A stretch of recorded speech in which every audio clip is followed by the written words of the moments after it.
Blood, there was blood on his hands. Mark didn't even know whose at first. He only knew that the rain was pouring hard enough to blur his headlights, that his little daughter Emma was asleep in the back seat, and that the thing lying by the roadside looked too still to be alive.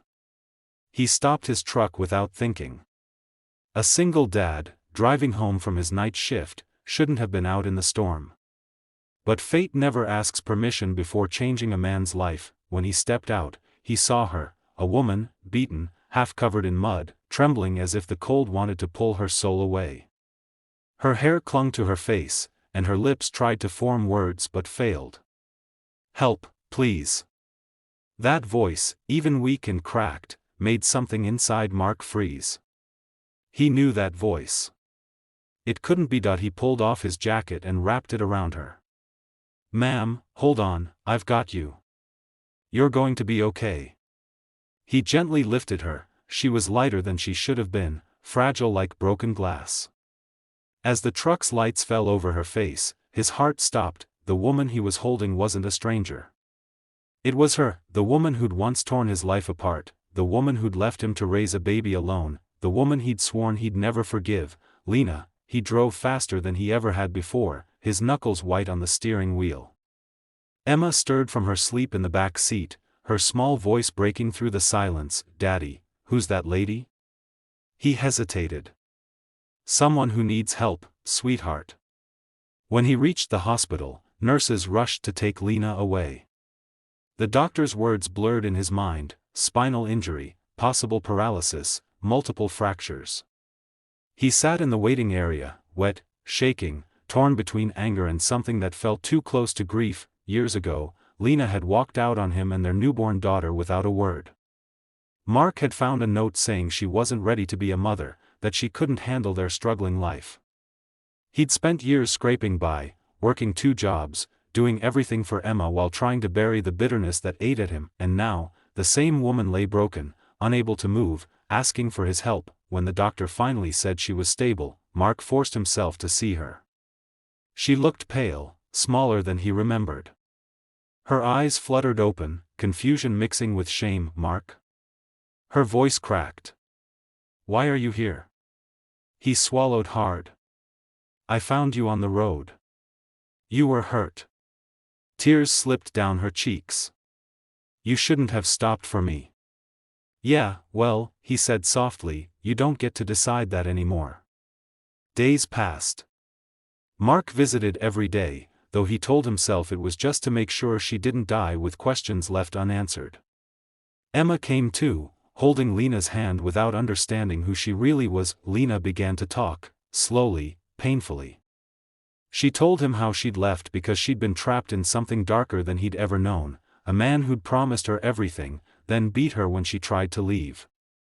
She'd been running that night. "I was trying to come see you," she whispered one evening. "I wanted to see her. To say I was sorry." Mark's jaw tightened. "You should have done that years ago." "I know," she cried. "I thought I could fix my life first. But it's too late, isn't it?" He didn't answer. He couldn't. Because part of him still hated her, but another part, the tired, lonely part that remembered who she was before life broke her, couldn't stop feeling sorry. Winter came fast that year. Lena was discharged but couldn't walk. She had nowhere to go.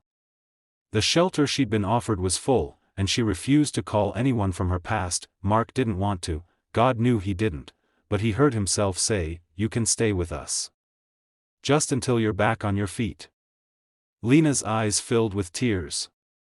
"Mark, no, I can't, don't make it harder," he interrupted. "Emma already thinks you're her friend. She'll be heartbroken if you disappear." So she came home. Their small house felt crowded at first, awkward silences, the creak of her wheelchair in the hallway, the memories that seemed to live in every corner. But little by little, things began to change. Lena helped Emma with her reading. She learned to cook again, even from her chair. Mark found himself laughing at things he hadn't noticed in years, the silly way Emma sang, the quiet gratitude in Lena's smile. Then one night, while he was fixing her chair, she whispered, "Do you still hate me?" He paused. "I don't know. Some days, yes. Some days. I don't. She nodded. That's fair. Her honesty disarmed him more than her tears ever could. Months passed. Therapy helped Lena regain feeling in her legs, though walking was still uncertain. Emma started calling her Miss Lena and asked questions Mark couldn't bring himself to answer. Not yet, but one afternoon, Emma came home with a drawing from school, a stick figure family, her, Mark, and Lena, holding hands under a sun. She'd written, "My mom and dad," at the top. Mark's heart twisted. That night, after Emma fell asleep, he showed the drawing to Lena. She looked at it for a long time, trembling. "She doesn't know," Lena said softly. "I know," he replied. "But she feels it. Somehow, she knows." Tears filled her eyes. "Do you think she could ever forgive me?" He looked at her, really looked, and for the first time, he didn't see the woman who left. He saw the woman who came back, broken but brave. "She already has," he said. Spring came, and so did small miracles. Lena took her first steps without support in their backyard, Emma cheering like she'd seen magic. Mark stood behind her, hands ready to catch if she fell. But she didn't. When she turned to him, breathless, eyes shining, he realized something. He didn't just save her that night. She'd saved something in him too, the part that still believed in second chances, and if you'd asked Mark now why he stopped that rainy night, he'd say it wasn't luck or guilt. It was grace, the kind that finds you on a dark road when you least expect it, because sometimes, the people who break your heart are the same ones who teach you how to heal it, and sometimes, love doesn't come back perfect, that it just comes back, alive.